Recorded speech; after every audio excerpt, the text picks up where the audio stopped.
Therese often gets asked, where do you get your confidence from? Today, she invites us to explore the often misunderstood nature of confidence and its vital role in personal and professional success. Together, we will discover how embracing confidence can empower us all to reach our fullest potential.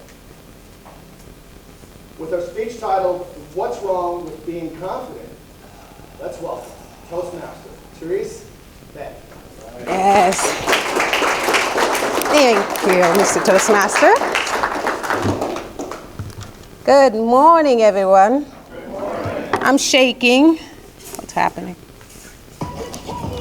Let's go. Clap. Come on, give me. Hey, come on. Tell me, what's wrong with being confident?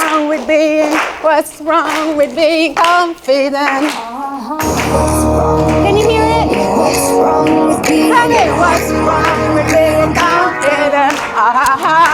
Hey, all right, party's over. Thank you. I mean, what's wrong with being confident? Tell me now. Where are my confident people in this room? Please raise your hand. Okay, impressive. What about the rest? If you did not raise your hand, that means you're probably letting fear dictate your life. And whether you are or you are not, well, you're right.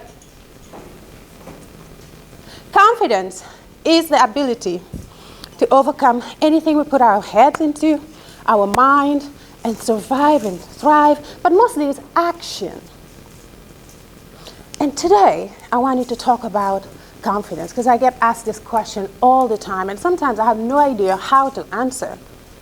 And if we let fear dictate our lives, we're most likely going to end up in excusity land, the land of excuses. I know, Blake's like, the land of excuses. In fact, the wealthiest places in the world right now is the cemeteries because they're filled with unfulfilled dreams because of fear and because of lack of self-confidence. And today I wanted to explore this, but I have 3 different steps that I will just talk about because it's a long speech, but I'll try to close it down to just 7 minutes. And so growing up, I was this witty girl, pitty girl. I still can't do the third. I'm still learning English. Pitty girl. And I ask a lot of questions. And for me today, the 3 things that I'd like to talk about, the first one is the courage to act.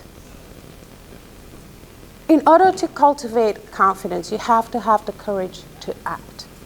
And that comes with a little spice of optimism, just like Salt Bae.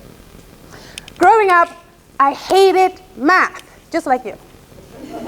The math teacher did not make it easy for me, so every time I was in class, I started sketching big heads with weird bodies. I didn't know how to draw. Then I started dressing them up, coloring them, and I got better and better and better every day. And then one day I got so inspired, I ran from school to home. And when I got home, my mother was watching TV, sitting on the sofa. I was like, Mom, I have a question. She's like, yeah, what's up, baby? And I said, I want to be a model when I grow up and whatever, but I want to be the biggest designer in the world. But I think it's impossible because I'm afraid that poverty is going to get in the way. She paused the TV, got up slowly from her sofa, and gave me the African bombastic side eye. She got to add that thing. Then say, let me ask you a question. If you try to become the biggest designer in the world, are you going to die? I was like, no. She said then, you can do anything you want as long as you take action. Always have the courage and be optimistic. This is the answer to where I get my confidence from. My mother planted a seed at such a young age. Till this day, I just tell myself, you know what, just do it, you're not gonna die. Public speaking, are you gonna die? No. You're gonna shake, I'm shaking right now. I'm still like nervous, but I'm not gonna die. Nobody's gonna be like inviting you to my funeral or something. And we're afraid of death, right? The second one is accept failure.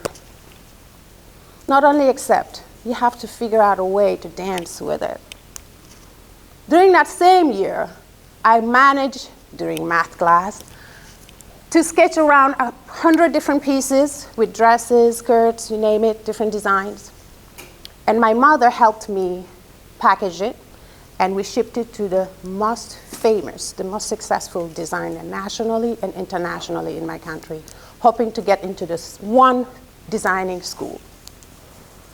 1 week go by. 2 weeks go by, nothing. Months go by, disappointment. I don't want to do this anymore. But my mom told me, you got to be resourceful.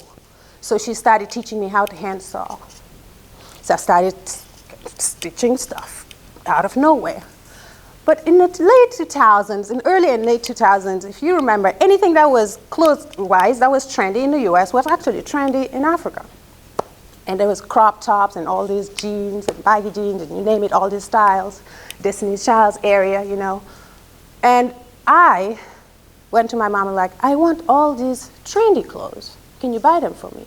She said, no, honey, we can't afford it. But you can be resourceful. So started taking her old clothes that she didn't need anymore.